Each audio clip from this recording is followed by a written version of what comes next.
இந்த 4 திட்டத்தில் மட்டுமே இதனால பயன்பெறக்கூடிய குடும்பங்களுக்கு மாதம் 4000 ரூபாய் மிச்சமாகுது. 4000 ரூபாய் மிச்சப்படுத்திட்டாரா? அப்படின்னா மிச்சப்படுத்திட்டாரு அவரு. திட்டம் போட்டது பூரா குடும்ப சொத்து ஏறதுக்கு தான் திட்டம் போட்டாரே தவிர மக்கள் வாழ்றதுக்குலாம் எந்த திட்டமும் போடல.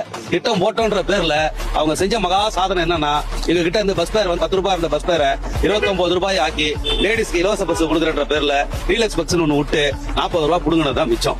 அப்புறம் அந்த 1000 ரூபாய் கொடுக்குறன்ற பேர்ல மகளிருக்கு வீட்டு வரி 4500 ரூபாய் இருந்தது. எடப்பாடி ஆட்சி விட்டு இறங்கும் போது அப்படியே 9000 ரூபாய் ஆக்குனாங்க. அப்படியே 9000 ரூபாய் ஆக்குனாங்க. அதுல ஒரு 4500 எடுத்துங்க.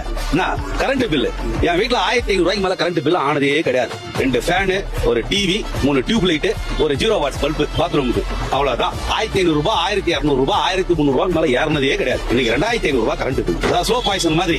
அப்பப்போ ஸ்லோ பாய்சன் மாதிரி இவ்வளவு ஏத்திட்டேன் ஏத்தி தொலைச்சிட்டீங்க.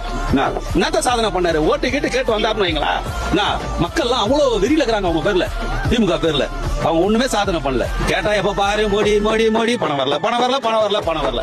அப்ப மோடி 19 ஸ்டேட்ல ஆள்றாரு. அங்கெல்லாம் பணம் கொடுக்காம தான் அங்க ஆள்றாங்களா? அங்கெல்லாம் மக்கள் வாழலையா? நீ மட்டும் தான் இங்க ஆட்சி பண்றியா? மதசார்பின்மை சொல்றிய. உனக்கு மதசார்பின்மை சொல்றதுக்கு உனக்கு இன்னும் யோக்கியதை இருக்குது? திருப்பரங்குன்றத்துல தீபம் 1/2 லிட்டர் எண்ணெய் ஒரு திரியில முடிய வேண்டிய விஷயத்த ஊதி பெருசாக்கி அந்த ஊர் மக்கள் எல்லாம் அடக்குமுறைன்ற பேர்ல அடக்கி இன்னைக்கு முஸ்லீமுக்கு பர்மிஷன் கொடுக்குற. எந்த அடிப்படையில கொடுக்குற? அப்படி மதசார்பின்மை பத்தி பேசுறதுக்கு உனக்கு யோக்கியதை இருக்குதா?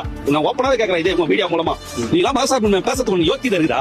253 கோயில இடிச்சுக்கிற இந்த வருஷம், இந்த ஆட்சிக்கு 4.5 வருஷத்துல. அப்படின்னா உனக்கு இந்துக்கள் மேல வெறி நான் கேட்கிறேன். இந்துக்கள் உனக்கு என்ன வெறி?